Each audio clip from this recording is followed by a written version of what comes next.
जैसा कि हम सब जानते हैं कि रामायण काल में भगवान राम को 14 साल का वनवास तय हुआ था।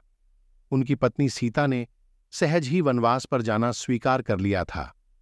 वही बचपन से श्री राम की सेवा करने वाले लक्ष्मण ने भी भगवान राम की सेवा के लिए वनवास पर जाने का तय किया और अपनी माता से अनुमति ली। तभी वह संकोच करते हुए अपनी पत्नी उर्मिला के कक्ष की ओर बढ़ ही रहे थे कि माता से तो मैंने आशीर्वाद ले लिया, लेकिन अब उर्मिला से क्या आज्ञा लूंगा?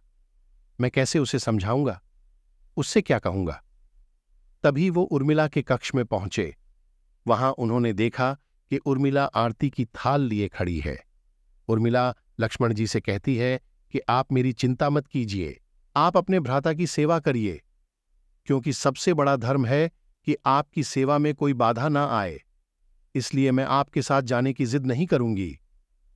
यह सुनकर लक्ष्मण जी प्रसन्न हुए, कहा कि तुमने तो मेरा सारा संकोच ही दूर कर दिया। रामायण में भगवान श्री राम के भाई लक्ष्मण का अंत तब हुआ जब पृथ्वी पर श्री राम अवतार का उद्देश्य पूरा हो गया था। यह कथा मुख्यतः पुराणों में मिलती है। रामायण में लक्ष्मण की मृत्यु कैसे हुई, इसका संक्षिप्त विवरण यहां दिया गया है। अयोध्या लौटने के बाद भगवान श्री राम ने कई वर्षों तक उनके राज्य पर शासन किया। पृथ्वी पर शांति और समृद्धि थी, धर्म फल फूल रहा था।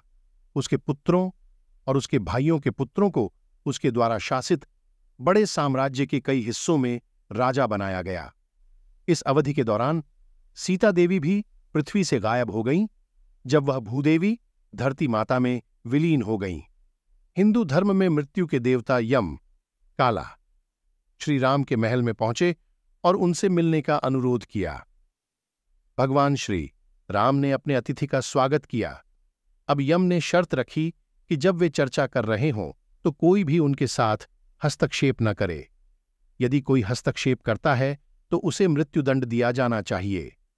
भगवान श्री राम ने यम को वचन दिया। लक्ष्मण को बुलाया गया और दरवाजे पर पहरा देने को कहा गया। उन्हें यम द्वारा रखी गई शर्त के बारे में भी बताया गया। जब यम और राम के बीच मुलाकात हो रही थी, तब क्रोधी आर्षि दुर्वासा अयोध्या में प्रकट हुए और उन्होंने श्री राम से तत्काल मुलाकात की मांग की।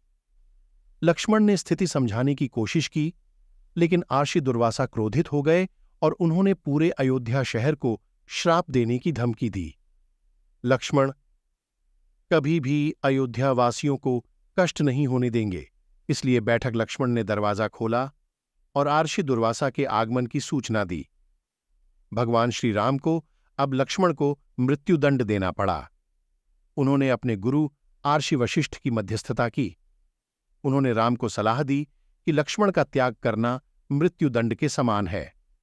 जब श्री राम ने लक्ष्मण को परित्याग के बारे में बताया तो छोटे भाई ने अपने बड़े भाई से कहा कि वह मृत्यु स्वीकार कर लेगा, लेकिन श्री राम से दूर नहीं रहेगा। तब लक्ष्मण ने यम और आर्षि दुर्वासा की ओर देखा। उसे एहसास हुआ कि उन दोनों के एक ही समय पर आने के इरादे कुछ और ही थे। तब लक्ष्मण ने भगवान श्री राम के मन की बात पढ़ ली।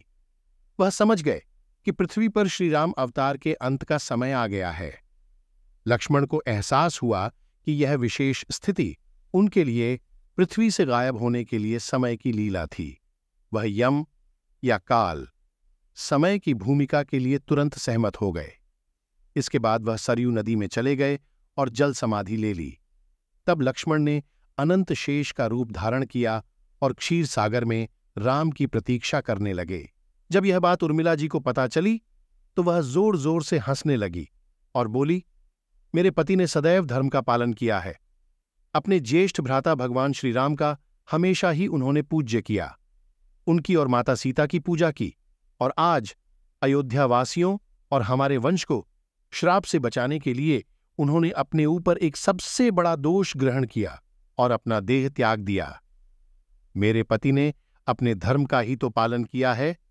ऐसे जोर जोर से हंसते हंसते उर्मिला जी ने भी अपना देह त्याग दिया।